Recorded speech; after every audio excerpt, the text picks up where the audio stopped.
to be educated, but I'm so frustrated. Let me see. Toothpaste, corned beef hash, Brussels Yo, sprout. mindset. Bro, I just heard a clip from a tune called Splashdown. What? That thing was way too funky, son. Oh, How come I never heard of these cats before? oh man, that's Splashdown. That's by Breakwater. Breakwater? Them boys right there, them boys been around for a while, and they're still playing today. But it's a long story, man. I mean, I've seen a couple of people talking about it and asked me about it, and I think we need to get into that. Yeah, but Breakwater, man, them were some funky boys, and they were balanced like Earth, Wind, and Fire, Kool and the Gang, and all of the other people, except one thing. Hey, man, somebody underestimated how the game really works. You know what I'm talking about? And we're going to get in those boys tonight. I want to thank all those people that keep on pestering me about them, and we're going to jump into it and get to the bottom of that story. But you got to hang around to the bottom if you want to know what really happened and what's happening today, too. Splashdown time. Splash your butt down then, brother. That shat right there was funkier than a pair of your daddy's old platform shoes. Oh, now, don't act like my daddy was the only one wearing them things back in the day. Them dang things smelt like a tub of spoiled chitlins. Yeah, too far? Y'all ain't gotta tell me. But I gotta tell you, there are some bands you discover years after they should have already been part of your musical education. And when you finally hear them, you don't just listen, you start asking questions. Why were these cats not bigger than that? Breakwater is one of those bands for me. When I hear this group, I hear some of the rough vocal character of Michael Cooper and Confunction. I hear the sophisticated musicianship and arrangements that made Earth, Wind, and Fire special. And then I hear that hard-driving funk energy that could remind you of mass production and even Slave. But Breakwater wasn't copying anybody. These boys had their own thing going on. And the crazy part is, when you listen to what they were doing around 1978 and 1980, you have to wonder why the rest of the country didn't catch on the way Philadelphia did. Because I'm telling you right now, these boys were hotter than a Mickey Flicky, if you know what I'm saying. Y'all ready to get back into some of that old school funk? Well, put on your favorite Sassoon jeans, spray on a Lil Curl activator, pop a piece of Hubba Bubba in your mouth, and get your cool bop walk ready. Because no matter your background or ethnicity, we're about to funk it up again. If you haven't heard of them, then class is in session. Yeah, man. Breakwater came together in Philadelphia in 1971, and this was a serious group of young musicians. Gene Robinson Jr. was on lead vocals and trumpet, James G. Jones on drums and vocals, Link Love Gilmore on guitar, Steve Green on bass and vocals, Vince Garnell and Greg Scott handled the woodwinds, John Dutch Braddock played percussion, and Ulysses K. Williams Jr. handled keyboards, vocals, and eventually much of the group's production.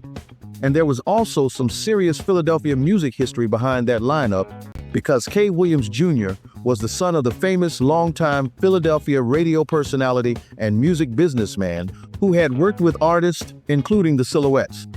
So these young men weren't just trying to make some noise. They were growing up inside a real Philadelphia musical tradition, and they tried hard not to sound like everybody else out there.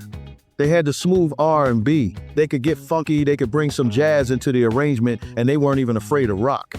Then K. Williams Jr. started bringing distinct electronic keyboards and synthesizers into that live band sound, while the music business was still trying to figure out what was coming next. Understand that these fellas spent years building their reputation around Philadelphia before the major record business ever came calling. But then in 1977, suddenly Clive Davis and Arista Records are saying, all right, let's see what you've got. After hearing all that hoopla through talent scouts and stuff. Now look, if you think this was just some obscure or ordinary local band getting signed, you're wrong. Hey, you may just be hearing about them, but you need to look at the receipts right here. The Philadelphia Inquirer literally reported that Clive Davis was signing them to what was purportedly the biggest debut recording contract ever handed to a local Philly band. The stakes were monumental. Dude, they thought these cats were the next Earth, Wind, and Fire, Kool and the Gang, or somebody. Clive and Arista were betting on Breakwater's success wholeheartedly, and they had to get it. That's when Breakwater stood up and were ready to deliver their self-titled debut album, Breakwater. But wait a minute. The mainstream success that would eventually come would not be from how the label had originally mapped it out. See, the band thought they could walk in and lead the charge with their own heavy up-tempo funk groove called Work It Out. They wrote it from scratch and bet the farm on it to be their big mainstream statement. But even though it was pumping in the streets and underground clubs on a low level, mainstream radio basically froze it out, and it stalled hard at number 71 on the soul charts. It was a massive commercial disappointment. That's when Clive Davis set out to show the band how the industry really worked. He wasn't going to leave it to a rookie band to fix the mess using just their own stuff. So he grabbed another song written by the elite songwriting team Gray and Hank. The outside track he pushed in their faces was called No Limit. Clive expected them to just go in and cut the track with no questions, but the band listened to the demo and thought it lacked the funk. Yet, being the ultimate professionals, they didn't complain. They just rolled with it and used their own skills to completely shine it up into a hot futuristic electronic funk groove just to meet the label's corporate standard.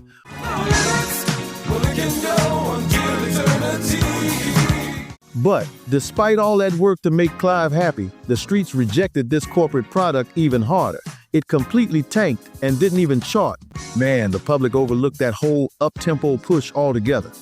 Now, I'm not going to sit here and tell you that some other song suddenly turned them into multi-platinum superstars with massive chart-topping sales. No, the success came in a completely different way. But there was a song involved that gave this band their permanent legacy.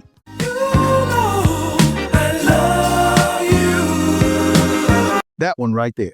You Know I Love You.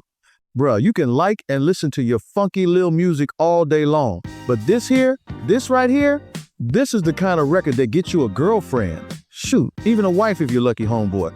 Y'all gotta go find that one for yourself and listen to it, my people. That nice, smooth, grown folks Philadelphia sound was 100% put together by Breakwater themselves, written by Greg Scott. Late-night DJs fell in love with it, and Billboard magazine stepped in to officially crown it a celebrated top single pick. That critical stamp of approval didn't give them a #1 trophy, but it did something better. It locked them in as an underground cult classic. Keeping it simple, it was a big signal to radio stations across America that they should play this song and take note of the Breakwater Band. It gave the album just enough life to squeeze onto the Billboard album charts, and more importantly, it earned them the deep street level respect that kept their music alive for decades. So Breakwater wasn't invisible, y'all. The industry was hearing them. The question was whether America was going to hear them loudly enough. And while the group was making its own records, Steve Green was becoming known as a serious session bass player, working with artists including Gene Carn, Dexter Wansel, and the Jones Girls.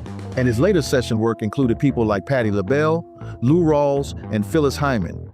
So when you hear that tight musicianship in Breakwater, understand that these cats were not just talented for a local band, they were real working musicians. But then 1980 arrived. I was a shorty in high school, and the music was changing fast. Disco had transformed the industry, but now disco itself was about dead on its last leg. Boogie was coming up, and now about to be one of the new things on the scene. Synthesizers were new and becoming more important. The solar sound out west was developing, the Whispers were moving into a new era, and musicians like Kashif were pushing R&B toward a more electronic future. But right dab in the middle of all that, this Breakwater band had the nerve to release their second album, Splashdown. Splashdown Time. Now this is where these boys really start messing with me. Because Kay Williams Jr. was bringing instruments like the ARP 2600 Mini Move, Prophet 5, and ARP Omni into the band's sound. His records were starting to sound like video games and stuff, but this wasn't some electronic group with a couple of singers standing around. You still had the drums, bass, guitar, percussion, horns, and vocals. They were taking live funk and putting some futuristic machinery on top of it. But all I remember from back in the days was the radio blasting this here. Splashdown Time. Yeah, that's what I'm talking about. I know that there are a number of respectable songs, but if they never did another one, this was enough for me. Splashdown Time became Breakwater's highest charting R&B single. Now, if you know how it works on the street, these funketeers weren't failures by any means. We heard them. They were just barely getting records onto the charts. Y'all know the mainstream is always different about the funk. They never made that jump into the national consciousness like the other groups with this kind of musicianship sometimes make. Yet it wasn't because they couldn't play or sound good, that's for sure. Check this one out.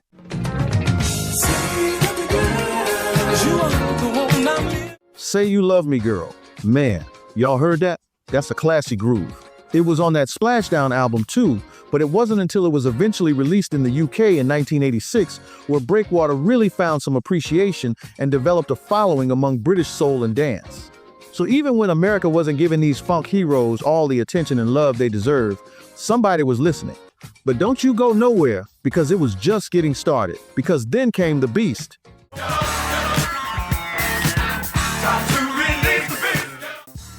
These cats let the creature feature out on this mug right here. That riff is too nasty. So nasty that it's mandatory that you make a stank face just to be able to listen to it. Release the Beast was funk, but it had that hard rock edge and futuristic electronic sound that made it stand apart. This thing was ahead of its time. And here's where the Breakwater story gets crazy.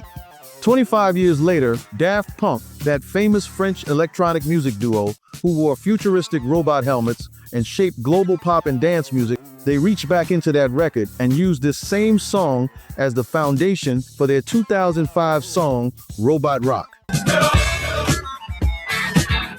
Breakwater was brought back to life with just one sample. Release the Beast. That song actually kept the name of the band alive internationally, because during the time that we were apart, they sampled it really just like the song is. They didn't hide it. They had a mega international hit with that, so we started hearing Release the Beast on during the Super Bowl and Dancing with the Stars. And we're like, wait a minute, that's Release the Beast, but it's Daft Punk's version of it. There's all these young people who actually know who we are now because of that. They actually reached out to him. He was the main writer of the song. He made a deal with them so that we could get royalties for our contribution to the song. And boy, that turned out to be a blessing. That's when you realize the music wasn't necessarily forgotten, it was waiting for another generation to discover it. But back in the 80s, the timing for Breakwater was just too complicated. They needed to make it big at a point where the industry had no clear idea where it was headed after disco. Breakwater had funk, soul, jazz, rock, and electronic sounds all living inside the same band, and while most musicians could appreciate that versatility, the record business liked things it could explain in one sentence. Breakwater didn't always fit neatly into one box. These fellas were just Breakwater. So you might now start seeing why the original run might not have lasted as long as some might have hoped. Then after Splashdown, the group left Arista and eventually went their separate ways as the 80s moved along. Man, 7 years of building the band, 2 albums on a major label, and then the original recording chapter was straight up over. But the musicians kept working though, still contributing to the music business. Steve Green kept doing the bass thing with other acts. And Kay Williams Jr. went to work with artists and groups including Change, High Gloss, Phyllis Hyman, and the BB&Q Band. But then, sadly, in 2008, Kay suddenly died in Philadelphia due to heart failure at only 52 years old. But his legacy and fingerprints would be left all over that Splashdown album they did. The keys he played and production work were a major part of what made Breakwater sound like Breakwater. But the Breakwater story didn't stay finished though. This was a band that instinctively knew they were never supposed to end. Yeah, music mindset, family. Like they said, before Kay passed away, he had set the band up with some nice Daft Punk royalties and new exposure to the world. So eventually 5 of the original 8 members saw a perfect opportunity to reunite. They came back to the stage in 2014 carrying those same old songs and that same Philadelphia funk tradition to an already established, plus a totally new audience. And in 2026, they're still out there performing. I looked at their calendar, and they were pretty busy going into the end of 2025 with no end of the funk coming anytime soon, hopefully. Yeah, man, that's Breakwater, man. One heck of a band. Unfortunately, they never were able to get that recording recognition that they should have gotten, you know what I mean? We know how that works. But the real big thing, like I was trying to imply, man, it was just the change. They came at the wrong time. Let's keep it real. It's a science to this, whether people know it or not. At that time, around 80, man, there was some songs that were coming into play that were overshadowing these boys still trying to do that basic funk. They sounded like Earth, Wind & Fire. They sounded like Confunction and all these other guys. And music was changing, man. Evelyn Champagne King and all these people were coming along with more stuff to dance to. That's what really happened to them. But the good thing is there's something good come out of it. And I hope something good came out of it for you watching this video on the Music Mindset channel. I appreciate you guys for this type of stuff. We're going to do more. Check back with us and see what we got.